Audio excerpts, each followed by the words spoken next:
ఉద్ధరిస్తున్న Telugu Desam party 100 ఏళ్ల పాటు నిలువు నీడ బతికేతందుకు గుంటూరు కాడ 3.5 ఎకరాల భూమి తీసుకున్నదట.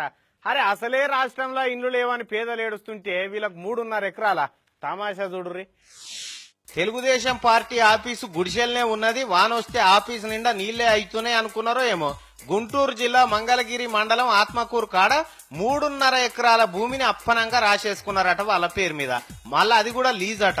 ఎకరానికి ఏడాదికి లీజ్ ఎంతనో తెలుసా? 1000 రూపాయలట. 3.5 ఎకరాలంటే వీళ్ళు ప్రభుత్వానికి గట్టే పైకం ఏడాదికి 3000 ఇట్లా 10-20 ఏండ్లు కాదు, ఏకంగా 99 ఏండ్లు లీజ్ అట.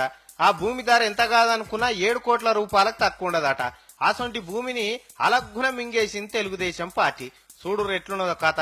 ఇది ఒకటే కాదు, తూర్పుగోదావరి జిల్లా కాకినాడ కాడ కూడా తెలుగుదేశం పార్టీ ఆఫీస్ కోసం 2000 గజాల జాగా తీసుకున్నారట.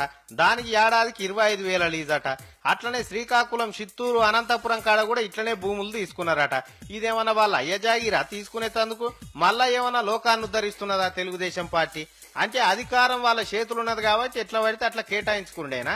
తెలుగుదేశం పార్టీ ఎన్నికల మేనిఫెస్టోలు ఏమన్నా చెప్పి రై ముచ్చట, మేము అధికారంలోకి రాగానే పార్టీ ఆఫీసుల కోసం ప్రభుత్వ జాగాలు తీసుకుంటామని, పేదోళ్ళకి ఇండ్ల స్థలాలు ఇస్తాం, వాళ్ళకి ఇండ్లు కట్టిస్తామని చెప్పి మీరు పార్టీ బంగ్లాలు కట్టుకుంటున్నారా? అయ్యా చంద్రాలు, ఇదేనా నవ్యాంధ్రప్రదేశ్ అంటే? గిందుకేనా నీకు ప్రజల అధికారం అప్పచెప్పింది? నిన్న మొన్ననే కాదు నవనిర్మాణ దీక్షలను చేపించింది. అలా చేపించిన ప్రతిజ్ఞ ఏంది, ఇప్పుడు మీరు చేస్తున్నదేంది అని అడుగుతున్నారు ప్రజలు. అయ్యా ఇంద్రకరణ్ రెడ్డి గారు, విఠల్ రెడ్డి గారు, మీకు ఓట్లేసినందుకేనా సారు నా సంసారం మొత్తం ఆగం చేసిరు? తండ్రి పోయిండు, కొడుకు పోయిండు.